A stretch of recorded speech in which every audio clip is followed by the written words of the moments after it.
मिंगशेंग तलवार प्रकट हो गई है, मेरे साथ चलो। किसी ने भी नहीं सोचा था कि प्रसिद्ध मिंगशेंग तलवार वास्तव में शू राज्य की पीढ़ी दर पीढ़ी चली आ रही राजकीय तलवार होगी। इसमें न केवल अजेय शक्ति थी, बल्कि यह शू राज्य की शाही सत्ता का प्रतीक भी थी। अगर यह पहले से जागृत नहीं हुई होती तो शायद बहुत पहले ही किसी बड़े साधना संप्रदाय द्वारा छीन ली गई होती।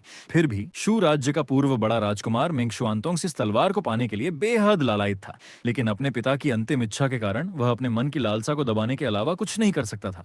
उसे बिल्कुल उम्मीद नहीं थी कि मेंग शुआनलांग के राजा बनने के बाद उसे राज्य के शासन में बिल्कुल भी रुचि नहीं होगी। इसके बजाय वह हर समय चांगलियू वापस जाकर अपनी तथाकथित छोटी बहन सहपाठी हुआ चेनवू से मिलने के बारे में सोचता रहता था। मेंग शुआनतोंग को यह बात बिल्कुल समझ नहीं आती थी कि वह खुद इस राजगद्दी के लिए ज्यादा योग्य था। फिर उसके पिता ने पक्षपात करते हुए राजगद्दी मेंग शुआनलांग को क्यों दे दी? जो चीज उसे लगता था कि असल में उसकी होनी चाहिए थी, उसे वापस पाने के लिए मेंग शुआनतोंग ने भाई होने का फायदा उठाया और जानबूझकर मेंग शुआनलांग के लिए एक भव्य मणिदर्शन भोज का आयोजन किया। लेकिन असल में उसका उद्देश्य इसी मौके का फायदा उठाकर राजगद्दी छीनना था। जब दोनों के बीच संघर्ष हुआ तो शाही रक्त से संपर्क होने के कारण मिंगशेंग तलवार पूरी तरह जागृत हो गई। उसी समय वहां अपने हनीमून पर निकले गुहुआ दंपति भी मौजूद थे और उन्होंने यह सब देख लिया। नियमों के अनुसार उन्हें किसी राजवंश के मामलों में हस्तक्षेप नहीं करना चाहिए था, लेकिन मेंग शुआनलांग पहले चांगलियू का शिष्य रह चुका था, इसलिए वे पूरी तरह से इस मामले से किनारा भी नहीं कर सकते थे। हालांकि वे एक साधना संप्रदाय से थे,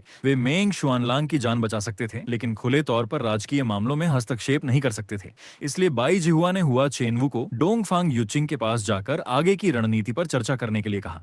इधर मेंग शुआनलांग इस सदमे को सहन नहीं कर पाया। वह बेहद निराश होकर सड़कों पर इधर उधर घूम रहा था। तभी उसकी नजर सैनिकों पर पड़ी जो लोगों से संबंधित नए शाही आदेश चिपका रहे थे। एक आम आदमी बोला, अरे फिर से टैक्स देना पड़ेगा सच में? दूसरा बोला, मुझे लगा था नया राजा आने के बाद हालात बेहतर होंगे, लेकिन पता चला कि बस टैक्स वसूलने का तरीका बदल गया है। तीसरा बोला, बिल्कुल, आखिर ये